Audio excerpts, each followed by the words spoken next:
I found this really interesting place to draw in my apartment. I was thinking before that I wouldn't like drawing in this location because of the sun and the way that it's going to move across the paper and it's going to interfere with the look of the drawing and the lighting and everything. But what I think is going to be interesting about it is that where the drawing location is in my kitchen, and I have this big round wooden table. And the sunlight, when it comes in from the one window, it moves across the entire table. And there's also sunlight from the other side that moves across it. And it's really good lighting. And I think it'll look pretty cool doing some drawings in that location with all the light moving across it and the different colors.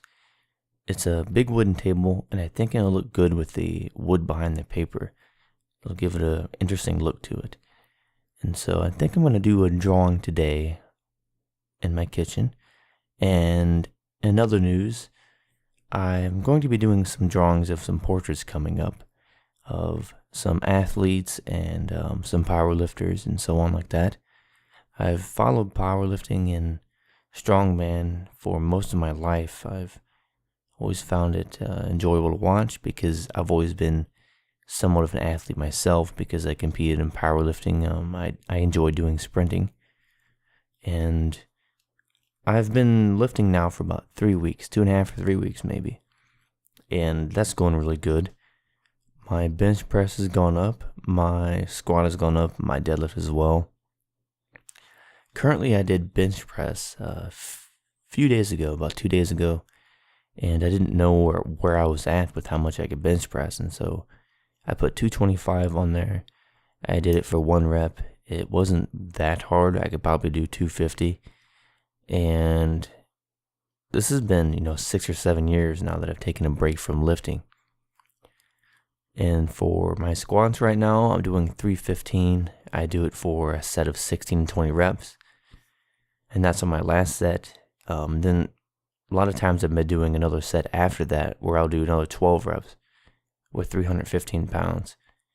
And then for deadlifts, I think my weakness for that would be my lower back currently. I'm trying to strengthen that up so I can get to doing more reps and higher weight. Right now I've been doing 315 for reps with that as well. Same amount of reps that I can do with the squat. And for the deadlift, I did 425 a week ago. And then the last time I did deadlifts, I did 405. And when I was doing it, I just held the weight there at the top for about 2 minutes to test my grip strength. And the bar they have is a Rogue bar. And it's a much better bar than the one they used to have. The one they used to have that I use, well, they still have it. I don't use it for deadlifts because it didn't have as good of a knurling on it for the grip. And so whenever I'm doing deadlifts with it, I don't get a very good grip. So I switched to using the Rogue bar. It works a lot better. I always thought my grip was weak, and my grip was not weak. It was just a bar. And the other one that I used to use, I actually bent that one, I think, doing really heavy squats and deadlifts. But right now, I would say my max squat is probably 550. And I would say my max deadlift is around the same amount. So I feel like I'm fairly impressed by the weight that I can lift, being that I've taken this long off and after all the injuries. So hope you enjoyed this video and you have a good day.